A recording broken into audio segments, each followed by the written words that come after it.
আমরা জানি যে ওয়ার্ল্ডের সেরা অলরাউন্ডার সাকিব আল হাসান আর খুব বেশি দিন কন্টিনিউ করবেন এবং আমি থাকা অবস্থায় রিটায়ারমেন্টের অ্যানাউন্সমেন্ট এসেছে তার কাছ থেকে। অনেস্টলি যদি আমাকে জিজ্ঞেস করেন, আমি ন্যাশনাল সিলেক্টর ছেড়েছি খুব বেশি দিন হয়নি, 2 মাস হলো। 1 বছর আগে যখন ন্যাশনাল সিলেক্টর ছিলাম তখনই আমরা এই ধরনের প্ল্যানিংগুলো শুরু করেছিলাম, আমিও সেটার একটা পার্ট। এই জন্য বলছি যে আমরা জানি যে আমাদের কিছু সিনিয়র প্লেয়াররা সরে যাচ্ছে, সরি, সেই সিনিয়র প্লেয়ারদের রিপ্লেসমেন্ট কারা হতে পারে। আমরা জানি যে ওয়ার্ল্ডের সেরা অলরাউন্ডার সাকিব আল হাসান আর খুব বেশি দিন কন্টিনিউ করবেন এবং আমি থাকা অবস্থায় রিটায়ারমেন্টের অ্যানাউন্সমেন্ট এসেছে তার কাছ থেকে। সো সেখান থেকে আমাদের কিছু রিপ্লেসমেন্টের অপশন আমরা চিন্তা করছিলাম। মোসাদ্দেক সেই প্রসেসের মধ্যে ছিল। আপনি যদি দেখেন, মোসাদ্দেক গত বছর মানে লাস্ট যে এনসিএল হলো ফার্স্ট ক্লাস ক্রিকেট, সেটাতে ম্যাচ খেলেছে, তার আগের 2 বছর কিন্তু ম্যাচ খেলেনি।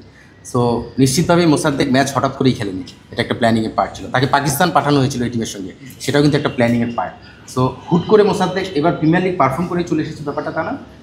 রিসেন্টলি বাংলাদেশ টিমে কিছু পরিবর্তনের যেখানে সম্ভাবনা তৈরি হয়েছে, সেখানে এই ধরনের কিছু প্লেয়ার কিন্তু নজর রাখা হয়েছিল এবং সেখান থেকেই মোসাদ্দেক প্রিমিয়ার লিগ পারফর্ম করাতে সেই কাজটা তার জন্য সহজ হয়েছে, সিলেক্টরদের জন্য সহজ হয়েছে। সো অবশ্যই আমাদের অলরাউন্ডার যদি বেশি হয়, সেটা টিম গঠনে খুবই বড় ভূমিকা রাখে এবং রেজাল্টে ভালো ভূমিকা রাখতে পারে। সো মোসাদ্দেক যেহেতু এক্সপিরিয়েন্স প্লেয়ার, আমাদের কিছু এক্সপিরিয়েন্স প্লেয়ার সরে গিয়েছে, এই মুহূর্তে ইমিডিয়েট রিপ্লেসমেন্টের যে অপশনগুলো, সেখানে মোসাদ্দেক অবশ্যই একজন ভালো অপশন হতে পারে। সঙ্গে আরও বেশ কিছু প্লেয়ার আপনারা দেখেছেন, সোহানকে ডাকা হয়েছে, ইয়াসির রাব্বিকে ডাকা হয়েছে, বিজয় অলরেডি টেস্ট খেলছে আজকে। সো আমার মনে হয় যে বেশ কিছু সিনিয়র প্লেয়ার অপরচুনিটি তৈরি হয়েছে, কিছু নতুন প্লেয়ারের তৈরি হচ্ছে। সো নিশ্চিতভাবেই সিনিয়র কিছু প্লেয়ার সরে যাওয়ার কারণে এই ধরনের পরিস্থিতি বা এই ধরনের এনভায়রনমেন্ট তৈরি হয়েছে। অনেকেই আগে রাগ খুব প্রকাশ করেছে, এদেরকে কেন ডাকা হচ্ছে না, ওদেরকে কেন ডাকা হচ্ছে না। সময় আসলে ডাকা হবে, সেই সময়টা এখন এসেছে। লাস্ট কোশ্চেন, আপনি তো সিলেক্টর ছিলেন, যখন শুরু ছিল মুশফিক ভাই, মাহমুদুল্লাহ ভাই বা সাকিব আল হাসানকে রেস দিয়ে দিয়ে তাদেরকে বাজিয়ে দেখার একটা অপশন ছিল কিনা, বা লেট হয়ে গেল কিনা, যেহেতু আমরা টিমের একটা ক্রাইসিস মোমেন্ট চলছে? এটার ব্যাপারে কথা বলতে গেলে আমি এর আগে কথা বলেছি যে এটা করতে পারলে ভালো হতো। যেটা হয়নি সেটা পাস্ট, সেটা এখন আর আমি টেনে আনতে যাচ্ছি না।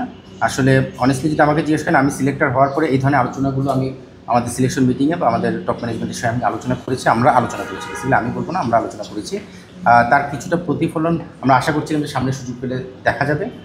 নিশ্চিতভাবেই আরও অপরচুনিটি আসবে। তবে একটা সবচেয়ে পজিটিভ দিক এখানে আপনি দেখবেন, কাউকে রেস দিয়ে খেলানোর চিন্তা করলে সেই রেসটা দেওয়ার ক্ষেত্রে চিন্তা করতে হবে যে সামনে কী সিরিজ আছে, সামনে কী খেলা আছে, সে অনেকগুলো বিষয় জড়িত থাকে। এখন যেহেতু এই টিমের অপরচুনিটি আছে, আমাদের গত 2 বছর যাবত এই টিমের অ্যাক্টিভিটিস বেড়েছে, নিশ্চিতভাবে এই ধরনের প্লেয়ার এই টিমে পারফর্ম করে আসার সুযোগ থাকবে। তবে যেটা হয়ে গেছে সেটা নিয়ে আর চিন্তা করছি না, ফিউচারে নিশ্চিতভাবে এই বিষয়টা নজরে রাখবেন ক্রিকেট বোর্ড।